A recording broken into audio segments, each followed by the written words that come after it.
नमस्कार दोस्तों, stock market studies में फिर से एक बार आपको बहुत बहुत स्वागत है। तो आज मैं आपके सामने एक नहीं दो नहीं करीबन चार चार कंपनी के बारे में डिस्कशन करूंगा। ये चारों कंपनी पीएसयू कंपनी और ये चारों कंपनी पावर सेक्टर से काम करते हैं, मतलब पावर जेनेट के ऊपर काम कर रहे हैं। तो बेसिकली ये जो चार कंपनी के बारे में आज चर्चा करूंगा, ये चारों कंपनी फ्यूचर में एक बहुत बड़ा करेक्शन आपको दिखा सकते हैं। अभी करेक्शन का मतलब क्या है? ये कहा जा रहा है कि इस चारों स्टॉक के ऊपर एक बबल जैसे सिचुएशन बन चुके हैं, जहाँ पे बहुत ज़्यादा हाई लेवल में पहुंच चुके हैं और कंपनी के अंदर परफॉर्मेंस खराब हो चुके हैं और कभी ना कभी वो बस्ट होने वाला है। क्या सही में पावर सेक्टर में इस चारों कंपनी के ऊपर बबल बस्ट होने वाला है? तो आज इसी वीडियो के अंदर मैं इस पूरा डिटेल्स डिस्कशन करूंगा। तो वीडियो को पूरा लास्ट तक देखना, बहुत कुछ आपको सीखने को जानने को मौका मिलेगा। तो सबसे पहले मैं कुछ ऑफिशियली वेबसाइट दिखाऊंगा, जो गवर्नमेंट का खुद का साइट है, जहाँ पे पावर कंजप्शन का जो डिमांड है वो फ्यूचर में कितना बड़ा होने वाला है वो सबसे पहले दिखा देता हूँ। उसके बाद चर्चा करूंगा इस चारों कंपनी के आज हालत क्या है, फ्यूचर में क्या होने का चांसेस है। सबसे पहले देखिए, एक ऑफिशियली वेबसाइट के ऊपर मैं आपको लेके जाता हूँ। आप देख सकते हैं मिनिस्ट्री ऑफ पावर, जहाँ पे डायरेक्टली आपको एक डेटा देखने को मिलेगा। मैं थोड़ा सा जूम करके आपको इस लाइन को दिखाऊंगा, आप ध्यान से देखना। 500 gigawatt non fossil fuel target है। गवर्नमेंट का टारगेट है कितना? 500 गीगावाट का, वो भी नॉन फॉसिल फ्यूल। अभी नॉन फॉसिल फ्यूल क्या होता है? जैसे पेट्रोल डीजल हो गया, कोयला हो गया, तो इस तरीके से प्रोजेक्ट को फॉसिल फ्यूल कहा जाता है। तो इससे छोड़कर बाकी जितने सारे प्रोजेक्ट, मतलब प्रोजेक्ट के ऊपर पावर जनरेट किया जाता है, उसको फॉसिल फ्यूल कहा जाता है। जैसे हाइड्रो प्रोजेक्ट, साथ ही साथ देखा जाए तो सोलर प्रोजेक्ट, विंड प्रोजेक्ट, इस तरीके से प्रोजेक्ट को नॉन फॉसिल फ्यूल कहा जाता है। तो जिसमें गवर्नमेंट का टारगेट है 2030 तक अराउंड 500 गीगावाट का। एक बहुत बड़ा टारगेट लेके चल रहा है गवर्नमेंट। दूसरी एक न्यूज़ भी आपके साथ शेयर करता हूँ। आप देखेंगे official website ministry of new and renewable energy. तो रेन्यूएबल एनर्जी के ऊपर गवर्नमेंट का क्या टारगेट है वो भी आप देख सकते हैं। यहाँ पे थोड़ा सा आपको जूम करके दिखा देता हूँ। ये जो डिटेल्स दिया गया है, आप देख सकते हैं। द प्रोजेक्ट ऑल, सॉरी, आप देख, मैं थोड़ा सा और भी एक बार जूम कर देता हूँ। आप यहाँ पे देख सकते हैं, यहाँ पे क्या बताया जा रहा है? The project the project all India peak electricity demand and capacity energy requirement 277.2 gigawatt and 1907 to 10 billion unit का टोटल रिक्वायरमेंट 2026 से लेकर 27 तक रहेगा। अभी वही डिमांड 2030 से लेकर 2032 तक वो डिमांड बढ़ के कितना हो जाएगा? 366 गीगावाट। और टोटल यूनिट का कितना डिमांड हो जाएगा? 2473 यूनिट। मतलब ऑलमोस्ट डबल के नजदीक। तो सोचिए कितना ज्यादा डिमांड बढ़ने वाला है इलेक्ट्रिसिटी का।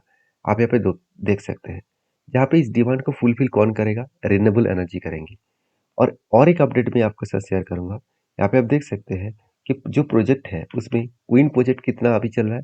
46 गीगावाट का, सोलर प्रोजेक्ट 86 गीगावाट का, बायोमास के ऊपर 10 गीगावाट का, स्मॉल हाइड्रो पावर के ऊपर 5 गीगावाट, वाटर एंड एनर्जी के ऊपर 0.59 gigawatt and large hydro project के ऊपर 46 गीगावाट।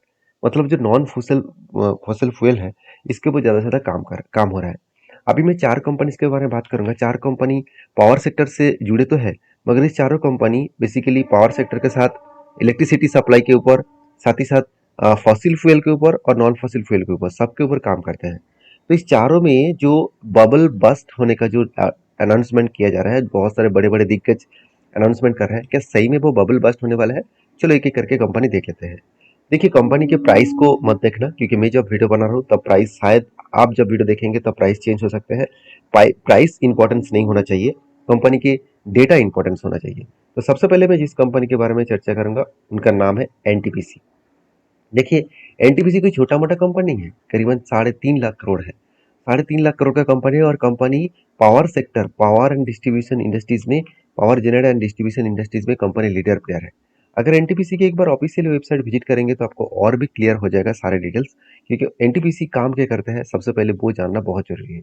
अगर मैं ऑफिशियल वेबसाइट विजिट करा दूँ, आप देख सकते हैं कंपनी हाइड्रो, सॉरी, जो कार, माफी चाहता हूँ, फॉसिल फ्यूल मतलब कोयला के माध्यम से सबसे ज़्यादा कंपनी काम करते हैं। अभी देखिए कंपनी सबसे ज़्यादा सोलर प्रोजेक्ट के ऊपर भी काम करना स्टार्ट हो चुके हैं। बहुत जगह पे फ्लोटिंग सोलर पैनल, उसके साथ-साथ देखा जाए तो बहुत जगह पे सोलर का जो पैनल है और वो भी गुजरात, राजस्थान अलग-अलग जगह पे कंपनी इस प्रोजेक्ट के ऊपर काम कर रहा है और कंपनी का टारगेट कितना है?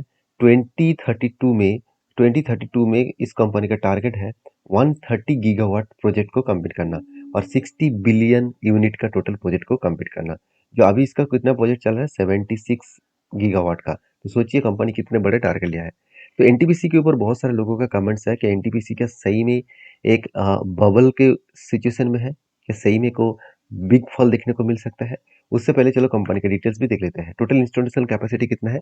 76,000 मेगावाट का और टोटल कंपनी का शेयर कितना है? ऑल ओवर इंडिया में 25% के आसपास शेयर होल्डिंग है इस पावर जनरेशन के ऊपर। साथ ही साथ कंपनी की कैपेसिटी इन्वेस्टमेंट कितना है? फिर 353 करोड़ के आसपास। एम्प्लॉय कितना है? 17,700 के आसपास। तो ओवर एनटीपीसी गवर्नमेंट कंपनी होने के नाते भी कंपनी बेस्ट तरीके से परफॉर्मेंस कर रहा है। अभी चलो इस कंपनी के फाइनेंशियल डिटेल्स आपके साथ शेयर कर लेता हूँ। उससे पहले कंपनी के ऊपर कुछ जानकारी आपको जरूर जानना है। क्या सही में कंपनी कुछ कैपेक्स को इंक्रीज कर रहा है? अगर कैपेक्स को देखा है तो कंपनी इस बार हाईएस्ट कैपेक्स को इंक्रीज किया, करीबन 30,700 करोड़ के आसपास। और कंपनी के जो मार्केट शेयर है उनमें से कंपनी के ऊपर इलेक्ट्रिक मतलब जनरेशन के ऊपर 25% के आसपास मार्केट शेयर है और हाइड्रो इलेक्ट्रिसिटी सेगमेंट के ऊपर करीबन 8% का पावर सेगमेंट है, सॉरी मार्केट शेयर है। पूरे के पूरे इंडिया में काम करते हैं। एनर्जी जो प्रोजेक्ट है उसके ऊपर ही 96% काम हो रहा है, अदर्स के ऊपर 3.5% के आसपास। तो ओवरऑल कंपनी का जो बिजनेस है वो अ, कम जो कंपनी जो काम कर रहा है बेसिकली कंपनी कोयला के ऊपर मतलब कोल के ऊपर 81%, मतलब फॉसिल फ्यूल के ऊपर सबसे ज़्यादा पावर जनरेट कर रहा है 81%।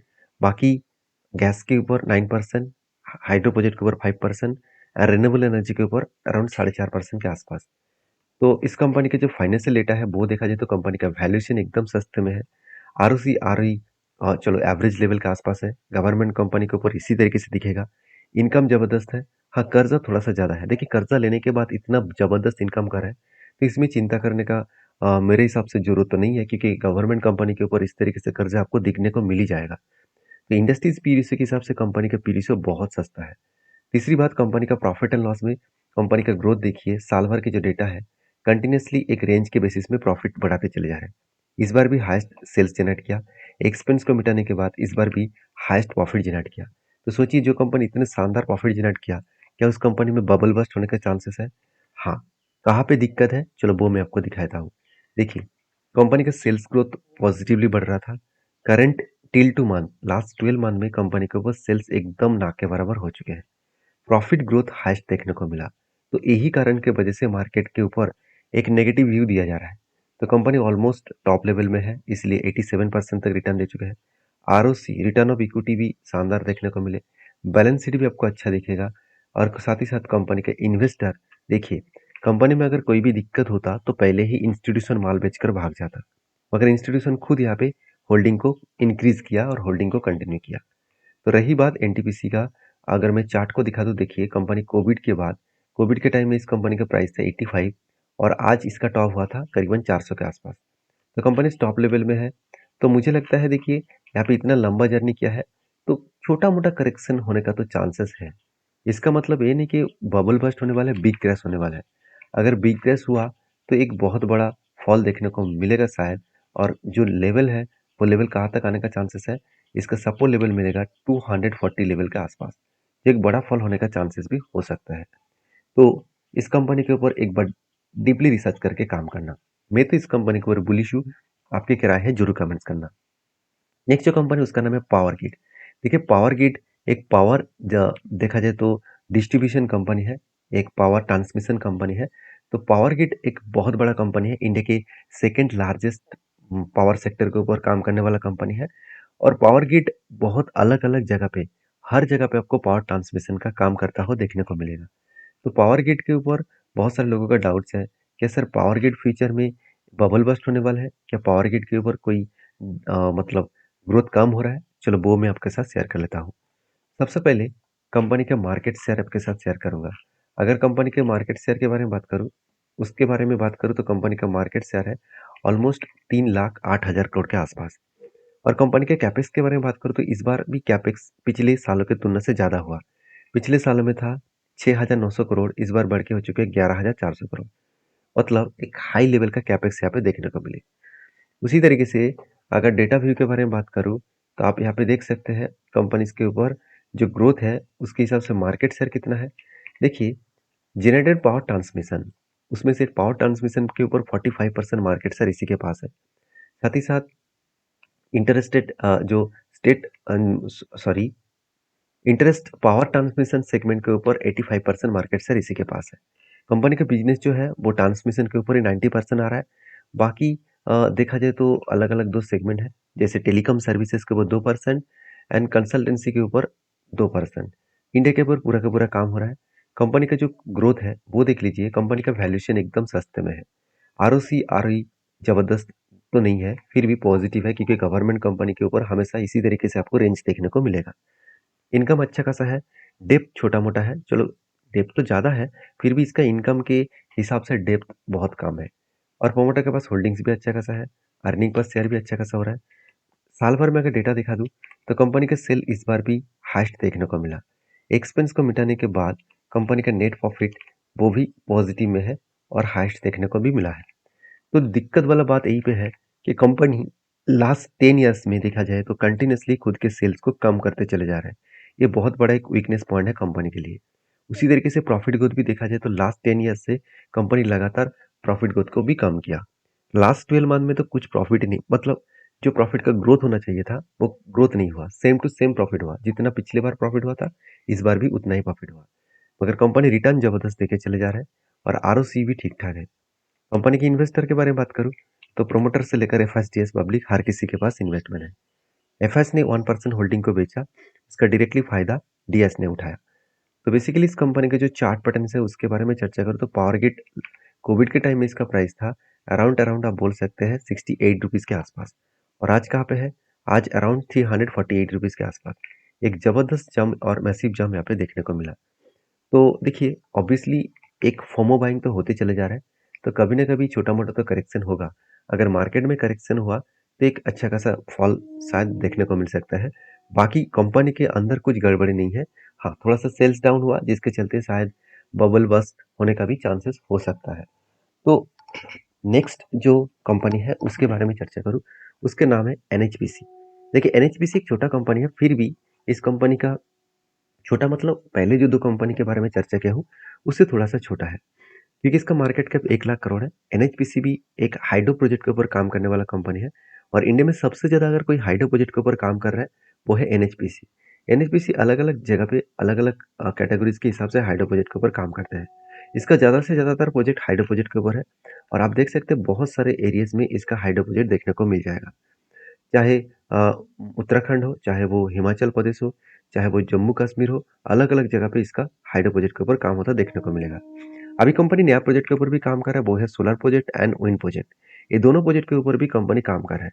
तो बेसिकली एनएचपीसी का एक खासियत यही है कि कंपनी पूरा के पूरा नॉन फॉसिल फ्यूल के ऊपर काम करता है। तो एनएचपीसी का जो ग्रोथ है वो मैं आपके साथ सबसे पहले शेयर करूँ। आप देखेंगे इस कंपनी का मार्केट शेयर। तो सबसे पहले कंपनी के कैपेक्स के बारे में बात करूँ तो कैपेक्स इस बार हाईएस्ट देखने को मिला, जो अराउंड अराउंड 6,900 अराउंड 7,000 करोड़ बोल सकते हैं। जो पिछली बार इसका प्रोजेक्ट था 4,900 करोड़ के आसपास। देखिए, जो एनएचपीसी है वो ऑब्वियसली आप देख सकते हैं Tata power renewable energy and NHPC renewable join join hand, मतलब दोनों ने जॉइंट वेंचर के साथ एक साथ जुड़कर ऑब्वियसली रूफटॉप के ऊपर काम कर रहा है। रूफटॉप प्रोजेक्ट मतलब सोलर प्रोजेक्ट के ऊपर काम कर रहा है। तो एक गुड पॉइंट्स है क्योंकि दोनों कंपनी एक साथ कोलेबोरेशन करके काम कर रहा है, तो obviously good project and good growth देखने को मिलेगा दोनों कंपनी का। तो एनएचपीसी के ऊपर भी आप फोकस रख सकते हैं क्योंकि इस कंपनी की जो ग्रोथ है उसमें से मार्केट शेयर में आप देख सकते हैं, मार्केट शेयर में कंपनी का सबसे ज़्यादा हाइड्रो एनर्जी के ऊपर 18% मार्केट शेयर है। हाइड्रो इलेक्ट्रिसिटी सेगमेंट के ऊपर 15% मार्केट शेयर है। कंपनी का ग्रोथ जो है पूरा के पूरा एनर्जी हाइड्रो प्रोजेक्ट के ऊपर है 100%। अभी company solar project and wind project के ऊपर छोटा मोटा काम स्टार्ट किया है, और कंपनी इंडिया में बिजनेस कर रहे हैं। और कंपनी की जो ग्रोथ है उसके बारे में चर्चा करूँ तो आप यहाँ पे देख सकते हैं, सॉरी आप देख सकते हैं कंपनी का जो वैल्यूशन है उस हिसाब से पी रेशियो सस्ते में है, और कंपनी का आर ओ सी आर एक एवरेज लेवल के आसपास है। इनकम अच्छा खासा हो रहा है, कर्जा भी देखा जाए तो 1% के नीचे है, प्रोमोटर के पास होल्डिंग्स भी अच्छा खासा है। अभी साल भर के डेटा देखा दूं तो कंपनी के सेल्स का ग्रोथ लगातार बढ़ते चले गए और इस बार कंपनी का एक्सपेंस मिटाने के बाद नेट प्रॉफिट थोड़ा सा यहाँ पे वीकनेस देखने को मिला पिछले सालों की तुलना से। और यही एक कारण है जिस कारण के वजह से यहाँ पे कंपनी का ग्रोथ डाउन देखने को मिला। लास्ट 10 ईयर में देखिए कंपनी के कुछ खास सेल्स ग्रोथ नहीं है, प्रॉफिट ग्रोथ में भी कुछ खास ग्रोथ देखने को नहीं मिला। तो यही कारण की वजह से इस शेयर में भी बबल बस्ट होने का चांसेस हो सकता है। तो जो लंबा जर्नी कंपनी ने किया वो जर्नी मैं आपको दिखाऊंगा। चलो एक बार मैं आपको दिखाई देता हूँ।